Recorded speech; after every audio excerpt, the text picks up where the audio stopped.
sent email by mistake in Outlook, recall it. You just sent an email by mistake in Outlook, here's how to recall it before they open it.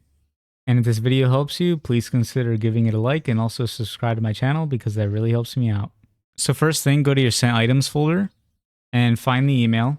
Once you have the email open, click the three dots onto advanced actions and select recall message. Either way, you'll get two options: delete the unread copies or delete and replace with the corrected message. Pick the one you need and hit OK. Now, if you don't see recall this message anywhere, here's why. First, make sure you actually double click the email. That's the number one reason it's missing. If you did and it's still not there, your account probably isn't an Exchange or Microsoft 365 work account. To check, go to File, Account Info, Accounts, Your Accounts. Look at the type column next to your email.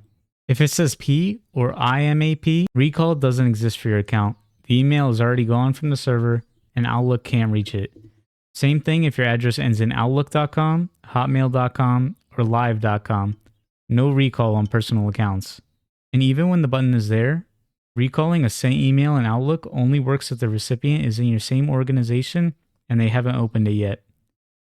If you sent it to a Gmail address or anyone outside your company, it won't work, and if they already read it, it's too late. After you confirm, Outlook sends a recall report to your inbox. Open it, and it'll tell you whether we successfully recalled the sent email, or if it failed and why. If your issue is something different, recall is grayed out even on an Exchange account, or you need to stop an email before it actually leaves your outbox, drop it in the comments. The most common ones become the next video. If this video helped, thumbs up. That's how YouTube shows this to the next person stuck.